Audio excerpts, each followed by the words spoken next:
Class 7th exercise 1.1 का 7th question. किसी मायावी वर्ग में प्रत्येक पंक्ति, प्रत्येक स्तंभ, प्रत्येक विकर्ण की संख्याओं का योग समान होता है। बताइए निम्न में से कौन सा वर्ग एक मायावी है। ये दो वर्ग दे रखे हैं किताब के अंदर, 3x3 के हैं, 1 2 3 और ऊपर नीचे 1 2 3।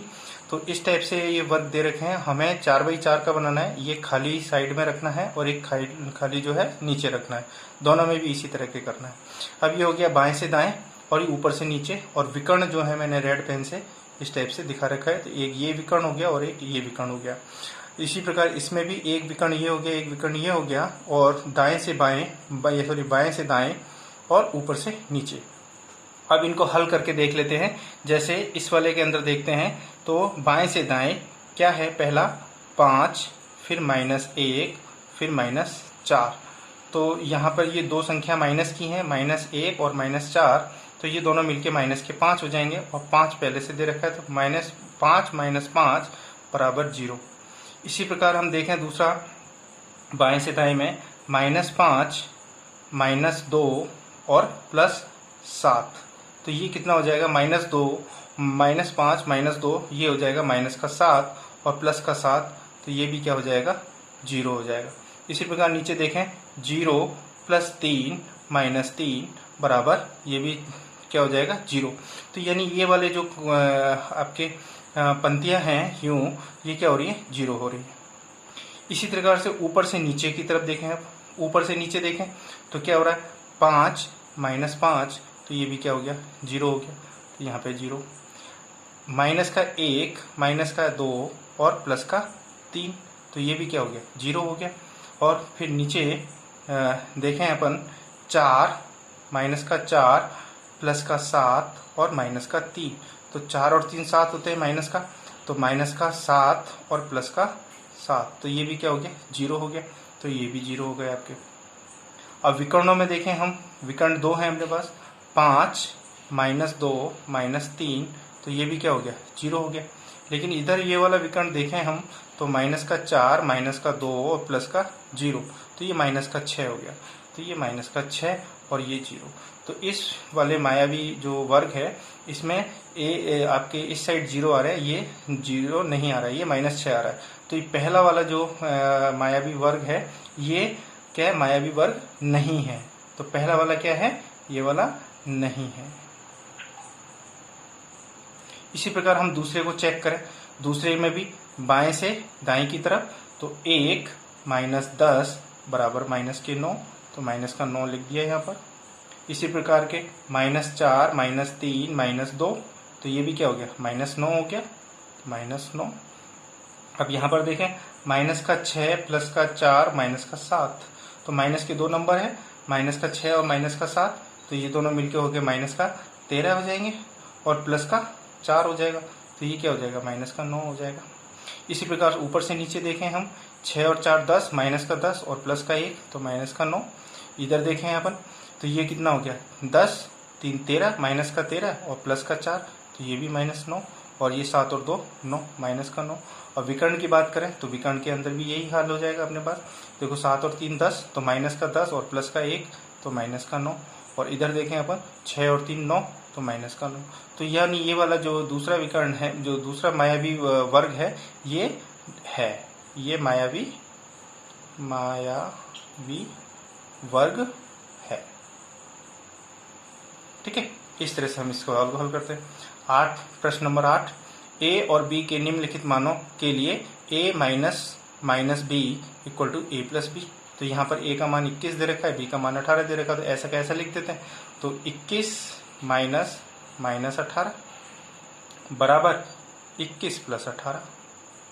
अब यहाँ पर देखें, 21, ये दो माइनस के चिन्ह लगातार है, बीच में कोई संख्या नहीं है, मतलब इन दोनों का गुणा हो रहा है, तो माइनस माइनस क्या हो गया, प्लस हो गया। तो +18 और 21 + 18, तो इन दोनों को जोड़ लिया हमने, तो 9 और 1, 2 और 1 3, तो यहाँ पर भी 39 39। तो ये हो गया इस पर सत्यापन। ठीक इसी प्रकार यहाँ पे भी हम इसको कर सकते हैं। 118 माइनस -125 बराबर 118 + 125। तो यहाँ पर भी 118 माइनस माइनस दोनों क्या हो जाएंगे, गुणा हो जाएगा और चिन्ह प्लस का हो जाएगा। 125 और बराबर 118 प्लस 125। यहाँ पे भी वही संख्या प्लस हो रही है, यहाँ पे भी वही संख्या हो रही है, तो ये भी सत्यापित हो गया। तो इस तरह के अपनी ये वाला तीसरा और चौथा आपको स्वयं करना है। इसके बाद हम प्रश्न देखते हैं नवा, है ना। नवा प्रश्न देखें अपन इसको। नवे प्रश्न में क्या है, निम्नलिखित कथनों को सत्य बनाने के लिए बॉक्स में संकेत, है ना, ये is greater than, is less than और इक्वल, यानी ये बड़ा, छोटा और बराबर का चिन्ह का प्रयोग करना है। अब यहाँ पर दे रखा है -8 प्लस -4, फिर -8 माइनस -4। तो इसको एक बार लिखें यहाँ पर, तो माइनस का 8 फिर प्लस इंटू माइनस माइनस होता है, गुणा हो रहा है इन दोनों चिन्हों का, तो प्लस का गुणा माइनस के साथ होता है तो माइनस ही आएगा, तो माइनस का 4। ये बॉक्स यहाँ पे बना दिया वापस। और यहाँ पर देखें तो -8 और प्लस माइनस माइनस दोनों का गुणा हो रहा है, बीच में कोई संख्या नहीं है, तो माइनस माइनस के दो चिन्ह एकदम लगातार आ रहे हैं, तो ये हो गया प्लस। अब यहाँ पर देखें तो -8 और -4, तो माइनस का 12 हो गया, क्योंकि सम चिन्ह है, एक जैसे चिन्ह। और यहाँ पे देखें -8 है और प्लस का 4 है, तो माइनस का 4 बचेगा। तो इन दोनों में कौन बड़ा है, -4 बड़ा है। इस प्रकार हम यहाँ पर देखें दूसरा, इसमें देखो आप -3 प्लस का 7 और -19, और यहाँ पे बॉक्स बना दिया हमने। अब यहाँ पे देखें 15 -8 प्लस इंटू माइनस माइनस होता है, ये हो गया।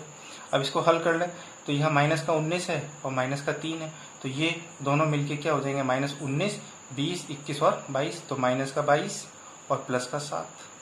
बॉक्स बना दिया ऐसा।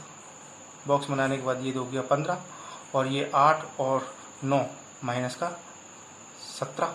अब इसमें से देखा यदि हल किया जाए तो -15 आएगा इन दोनों में से, और इन दोनों को हल किया जाए तो -2 आएगा। अब इन दोनों में कौन बड़ा है, तो इन दोनों में ये बड़ा है, -2 बड़ा है। तो इसी तरह से CDE आपको अपने आप हल करने हैं। इसके बाद आता है प्रश्न नंबर 10। ये बहुत ही रोचक प्रश्न है, इंटरेस्टिंग है। पानी के एक तालाब में अंदर की ओर सीढ़ियां हैं।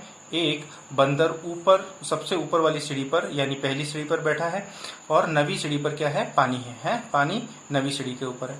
तो पहला ये प्रश्न पूछ रहा है कि वह एक उछाल में 3 सीढ़ियां नीचे की ओर और अगली उछाल में 2 सीढ़ियां ऊपर की ओर आता है, तो वह कितनी उछालों में पानी के स्तर तक पहुंच जाएगा। तो एक उछाल में कितनी सीढ़ियां जा रहा है, वो 3 नीचे की तरफ, तो इसको प्लस मान लिया हमने।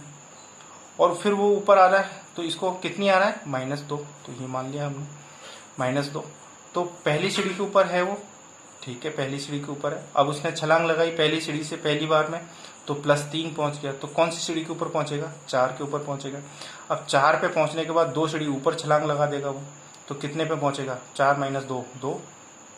अब 2 में फिर वो एक और छलांग लगाएगा, तो 3 सीढ़ी एक साथ पहुंचेगा, तो 5 आएगा। 5 में से फिर 2 सीढ़ी ऊपर को जंप मारेगा, तो फिर कितने पे आएगा, 3 पे आएगा। फिर 3 पे फिर एक और छलांग लगाएगा, तो 3 और आ जाएगा, तो 6 पे आ जाएगा। 6 पे आने के बाद फिर 2 ऊपर की तरफ चला जाएगा, तो ये कितने पे आ जाएगा, 4 पे आ जाएगा। फिर इसी तरह से ये 4 पे आ जाएगा, तो फिर एक और छलांग लगाएगा, तो 7 पे आ जाएगा। और 7 पे से छलांग लगाएगा 2 ऊपर की तरफ, तो ये कितने पे आ जाएगा, तो 5 पे आ जाएगा।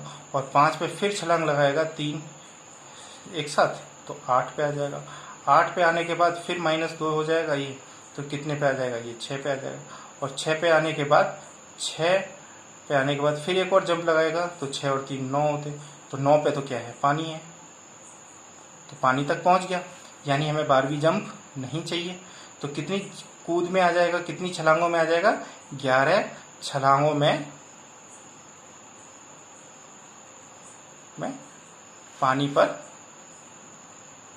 पानी इस स्तर पर पहुंच जाएगा।